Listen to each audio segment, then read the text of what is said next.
Bianca Moura tenait fermement le chiffon pendant qu'elle nettoyait l'immense vitre de la terrasse de la demeure du Leblond. Son reflet apparaissait déformé sur la surface brillante, mais il était impossible de ne pas remarquer la fatigue dans ses yeux. Le soleil du matin envahissait déjà l'environnement avec intensité, illuminant chaque détail de cet endroit luxueux qui ne lui appartenait pas. C'était encore un jour ordinaire. Ou du moins, c'est ce qu'elle pensait. Le silence de la maison était presque absolu. Gustavo Biancuti, le propriétaire de la demeure, devait être à São Paulo, comme il le faisait toujours les lundis. Les instructions avaient été claires. Tout nettoyer avant la fin de l'après-midi et laisser le bureau impeccable.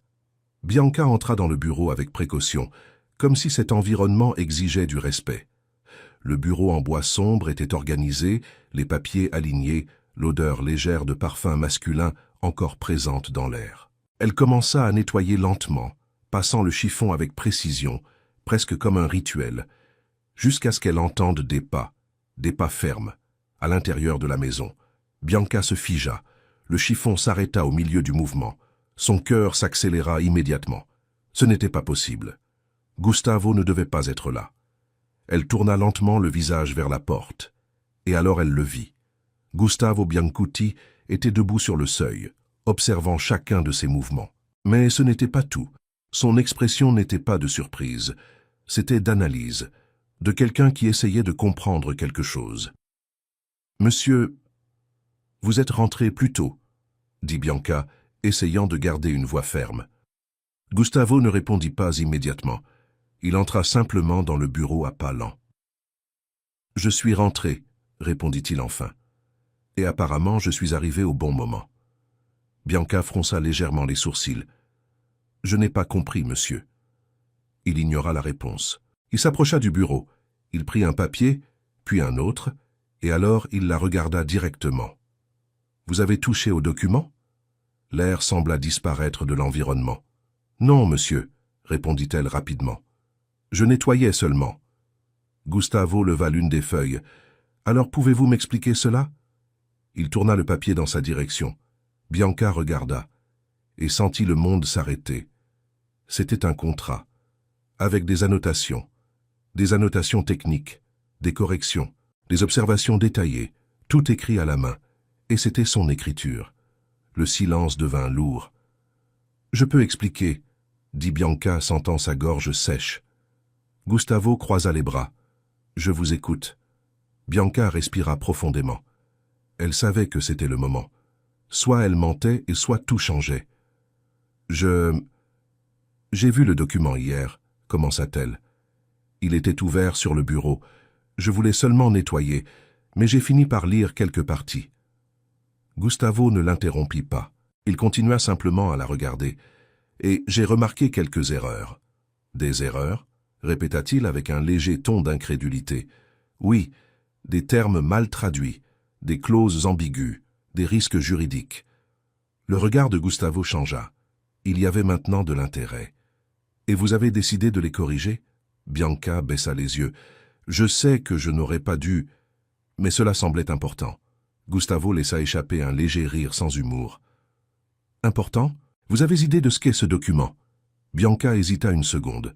Un contrat international, avec des investisseurs étrangers. Gustavo resta silencieux, pendant quelques secondes. De longues secondes. Vous avez lu tout cela, et vous avez compris ? Bianca hocha lentement la tête. Oui, monsieur. Dans quelle langue était la version originale ? Anglais juridique, avec des passages en arabe. Maintenant, Gustavo ne cacha pas sa surprise.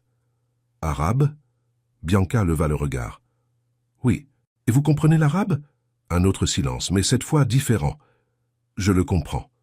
Gustavo fit un pas en avant. Jusqu'à quel point ? Bianca hésita, mais il n'y avait plus de retour en arrière. Couramment, le mot tomba dans l'environnement comme une pierre. Gustavo passa la main sur son visage, essayant d'organiser ses pensées. Alors vous êtes en train de me dire que la personne qui nettoie ma maison y parle arabe couramment, comprend les contrats internationaux et a corrigé un document que toute mon équipe a révisé ? Bianca ne répondit pas, parce qu'elle n'en avait pas besoin.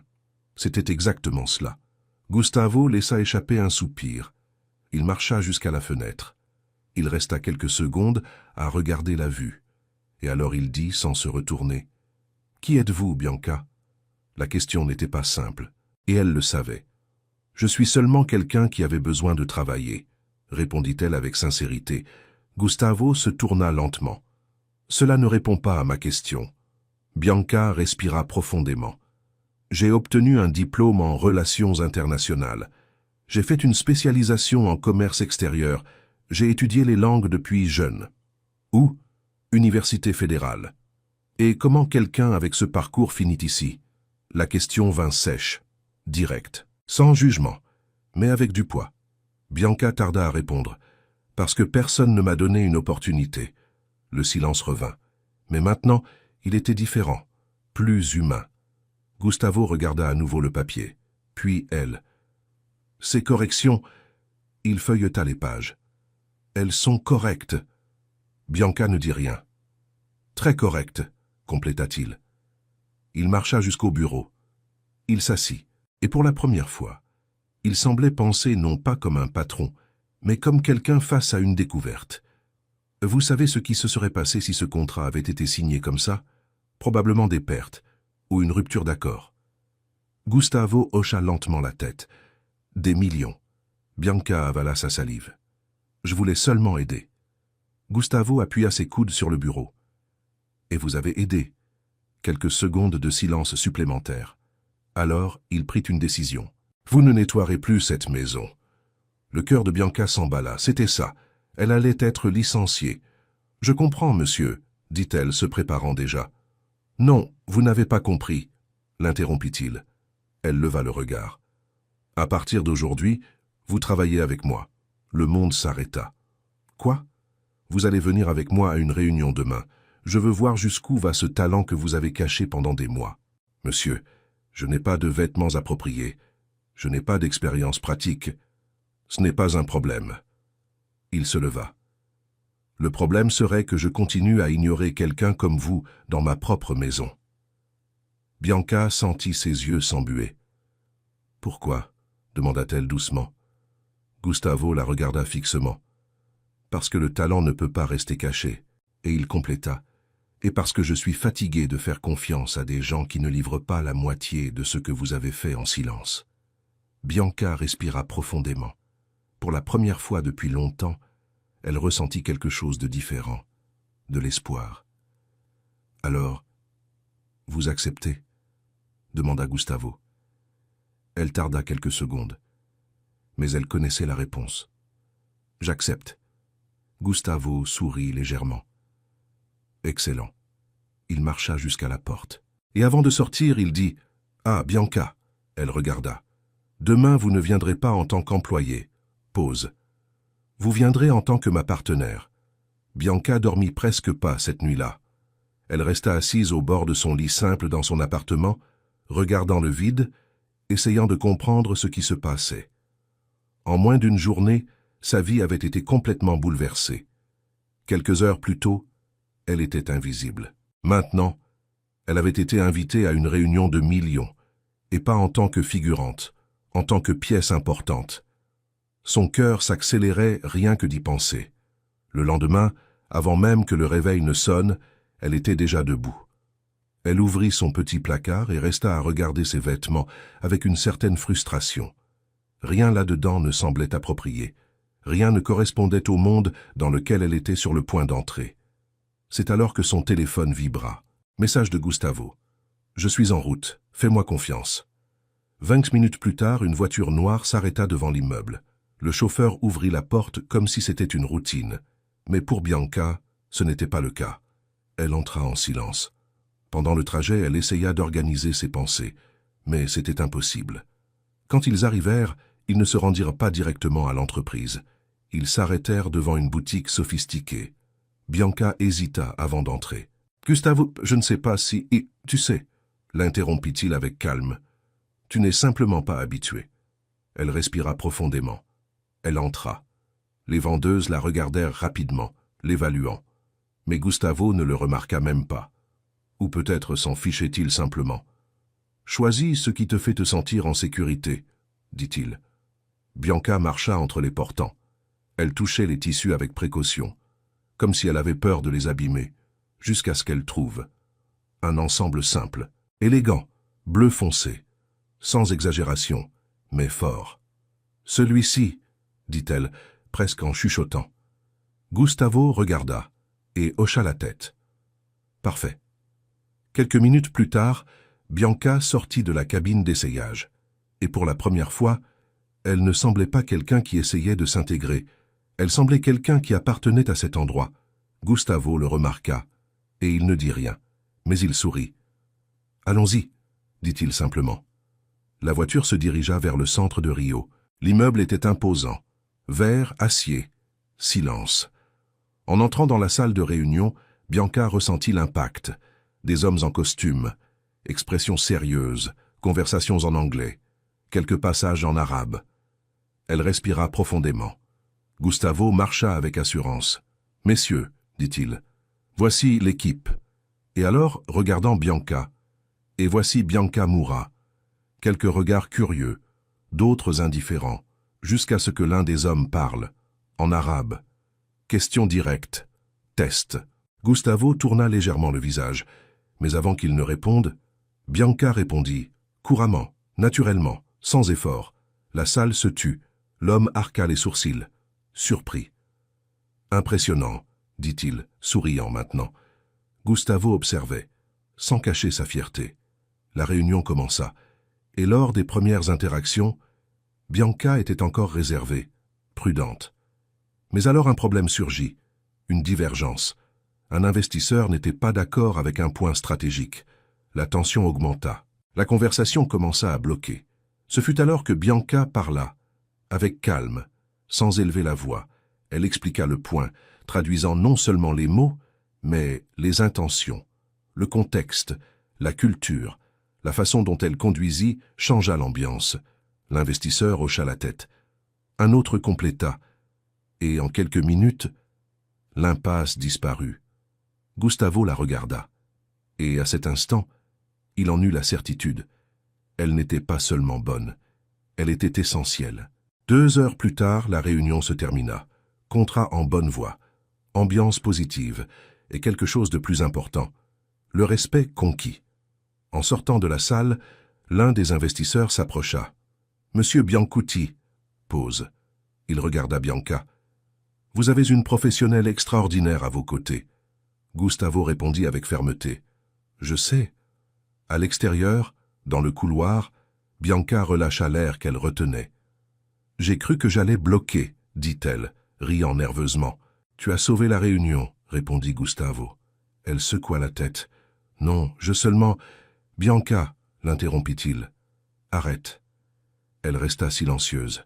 « Tu dois commencer à reconnaître ce que tu es. » Son regard rencontra le sien, et pendant une seconde, tout devint calme. « Merci, » dit-elle plus fermement.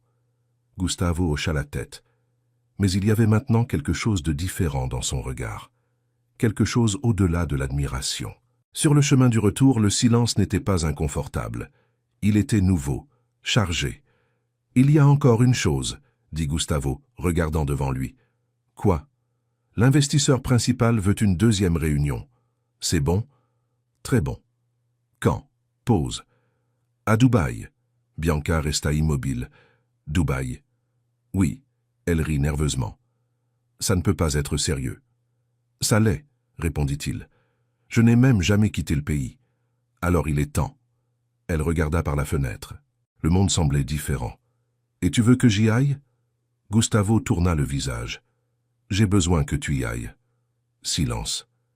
Bianca... Pause.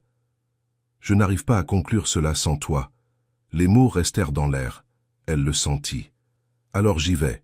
Simple, direct, mais chargé de signification. » Gustavo sourit. « Vraiment. » « Excellent. » Les jours suivants, tout se passa rapidement. Documents, passeport, préparation. Bianca avait à peine le temps de tout assimiler, jusqu'à ce que le jour arrive. L'aéroport semblait un autre univers. Bruit, mouvement, des gens allant et venant, mais pour elle, c'était le début. Dans l'avion, regardant par la fenêtre, Bianca murmura « J'ai réussi ». Gustavo à côté entendit Tu as toujours réussi, répondit-il. Quelques heures plus tard, Dubaï, lumière, immeubles impossibles, une énergie différente. À l'hôtel, Bianca resta silencieuse à regarder la vue. On dirait un autre monde, dit-elle. Et maintenant il fait partie du tien, répondit Gustavo. Le lendemain, la réunion. Plus grande, plus intense, plus de pression. Mais Bianca n'était plus la même. Quand elle entra dans la salle, elle entra en tant que protagoniste. Pendant la présentation, elle dirigea les points clés, elle adapta les discours. Et une fois de plus, elle fit la différence. À la fin, l'investisseur principal parla « Monsieur Biancuti ». Pause. L'accord sera conclu. Gustavo hocha la tête, mais alors vint l'inattendu. Avec une condition. Silence. Nous voulons Bianca dans l'équipe permanente. Bianca resta sans réaction. Gustavo aussi. Permanente? Demanda-t-il. Oui, base à Dubaï, projets internationaux. Le monde s'arrêta un instant. Tout cela était plus grand que tout ce que Bianca avait jamais imaginé. Elle regarda Gustavo. Il soutint son regard, sans interférer, sans décider pour elle. C'était son choix, et seulement le sien. Bianca respira profondément. « Je peux réfléchir ?»« Bien sûr, » répondit l'investisseur. La réunion fut terminée. Dans la chambre d'hôtel, le silence revint. Mais maintenant, il était décisif. « Cela change tout, » dit Bianca. « Je sais. J'ai toujours voulu ça. Je sais. » Elle se tourna vers lui. « Et toi ?» Pause. Gustavo réfléchit. « Je veux que tu choisisses ce qui te fait grandir. » Elle sentit le poids de la réponse. « Et nous ?» Il sourit légèrement. « On verra. » Silence. Mais pas un silence vide. Un silence plein de possibilités. Bianca regarda à nouveau la ville par la fenêtre. Et pour la première fois, elle ne se sentit pas petite. Elle se sentit prête. Bianca resta quelques secondes en silence, absorbant tout ce qui s'était passé. La proposition, la ville, l'avenir, et Gustavo là à ses côtés, respectant sa décision. Elle respira profondément. « J'accepte. » La voix sortit ferme, sûre. Pour la première fois, sans doute. Gustavo sourit, mais il ne dit rien immédiatement. Il hocha simplement la tête, comme quelqu'un qui s'attendait déjà à cette réponse, mais qui en était tout de même fier. « Alors allons construire quelque chose de grand, » dit-il. Bianca regarda une fois de plus l'horizon de Dubaï, et elle sourit. Parce que maintenant, elle était enfin exactement là où elle avait toujours dû être.